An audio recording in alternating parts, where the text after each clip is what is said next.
Hi, I'm Peggy Brown. I'm the owner of Generation Senior Moving, and I'm here at the Overture today, and we're continuing to talk about downsizing tips. And so we're going to start off with some hard questions. You have to be honest with yourself when you are getting ready to start decluttering, downsizing, purging some items, whether you already live here and you're just trying to make more space, or you're contemplating moving here and you know you have to fit a lifetime of things into a smaller space. So let's start with some difficult and honest questions to ask yourself. I would say too, if you can't ask yourself these questions, find you an advocate that can. Sometimes that's your spouse. Sometimes it's not. Sometimes it's a daughter or a friend who can say, now, Mom, do you really need all those blue jeans that don't fit anymore? So here's some questions that you can ask yourself. Do I really need this? And do I have a use for it? So a lot of kitchen gadgets, you know, I've used those all in the past life, but do I really use that huge, heavy Mixmaster anymore? Do I have a place for it? That's a key question when you're moving to a smaller space, a smaller kitchen. Do I have space for the 6 or 7 kitchen appliances that I've collected over time, including the Instant Pot and the crock pots and the air fryer and all of those things? Refer to number 1. Do I really have a use for it? But do I have a place for it? And does it bring me joy?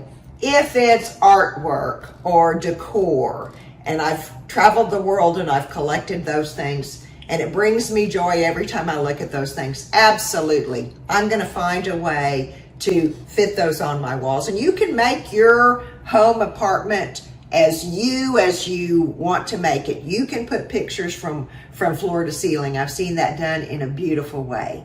So don't give up things that bring you joy, but just think about where you're going to put those as you move forward. So here's a method that I might recommend in approaching the overwhelming job of beginning to declutter. It's called the F.A.S.T method. And so the first thing you do is you fix a time when you are going to work on this project. If you try and go into your attic and spend 8 hours in the attic to declutter it, you're going to come out hot, tired, frustrated, and you're going to stop your project. So set aside a few hours each day and focus on one area at a time. Anything that you haven't used in 12 months, think about getting rid of. That certainly applies to clothing. You've heard of different clothing methods, but it could apply to items that you use for entertaining or kitchen appliances and the like. Again, some hard questions. Do I need it? Do I love it? Do I use it? Is it worth the space that it's taking up in my house? And where does it belong? Do I have a place to put it? S, if you have someone else's stuff, now is the time to get rid of it. If we in this audience are 55 and above, and we are, and we still have stuff that belongs to our kids who are in their 30s and above, now's the time to call your child and say, I'm moving to the Overture. I have 3 boxes of items in the garage that belong to you. I've kept your homework papers and your trophies and your letter jackets all these years. It's your turn. Please come get those. So you got to be harsh, but this is not the time or place to bring along tubs of stuff that belong to your kids. Your kids are going to say, I don't want that stuff, Mom. You can say, I don't care if you want it or not. Come get it. Your kids may enjoy it one of these days, or your wife may enjoy seeing it, or your husband. So now's the time to say, I'm putting it on the curb, so to speak, if you don't come get it. Harsh. It's harsh. Last one, T, is trash. There are things that are trash. I'm the first one to tell you that one man's clutter, one man's trash is another one's treasure, but there are truly trash things that you should get rid of.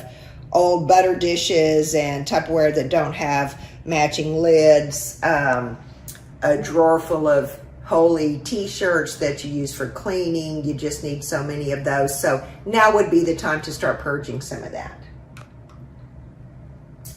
So here's some things, some tips of what not to do when you start to declutter. So our temptation is to run to the Container Store or Home Depot, and they have all those wonderful aisles of organizing boxes and baskets and shelving. You can spend a ton of money and still not end up organized. So organize what you have first and then go buy things that match up with that. I have baskets. I have tons of baskets. So when I moved to my house, which is very small, I had bathroom needs. I had some things in my bedroom. I had some things in my kitchen that I needed to put in a basket.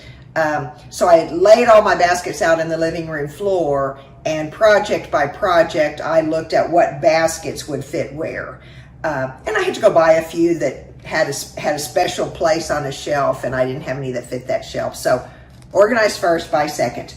Don't bite off more than you can chew. So you are going to create a lot of chaos as you are starting to declutter and purge. Start in a small space like a closet in a guest room. Just know that as you empty that closet, you're going to create some chaos before you get rid of all the things that you don't want. I keep a donation box always in my closet. If you are working in a guest room, put a donation box in there and put the things you don't want immediately into the box, but leave it there for a little while, a week or so, while you're working in that room. Try to finish one room at a time before you move on to the next. Complete each task completely. And I say completely, nothing's ever going to be perfect. And you're going to find better ways of organizing as you go. But try and finish that guest room closet before you move on to another closet. Try and finish that guest room before you move on to the sewing room or the garage. So work one task at a time, bring it to some kind of conclusion, and then move on to the next. Rome wasn't built in a day. Nothing's going to be perfect. Give yourself some grace and just know, I've spent enough time in this closet. It's good enough. It will get me where I want to be, and I'll come back later maybe and fine tune it as I get better at this. Here's one little method that you can use. Anything that you don't want, you can create a box. Put it at your front door or put it in a closet. That's your outbox. Put anything you don't want in the outbox, but leave the outbox there for a couple of weeks, maybe at least a week. If you decide when you walk by that box and you go, I don't know what I was thinking, I need that pair of shoes that I put in there yesterday, pull it out of the box. But at least that way you can start seeing that you're making some progress. And I will say that as you start seeing things go out of your house and your closet floors become a little less cluttered and you have more room for the things you have, you start feeling better about getting rid of things. So you could use that Outbox method where you're not taking it away today, but eventually it's going to go away, and you have the chance to pull things out if you don't want it. I think what you will find is that once you put things in there, you're more likely to leave them in. And, again, go back to those questions. Do I really need this? And is it worth the space that it's taking up? Okay.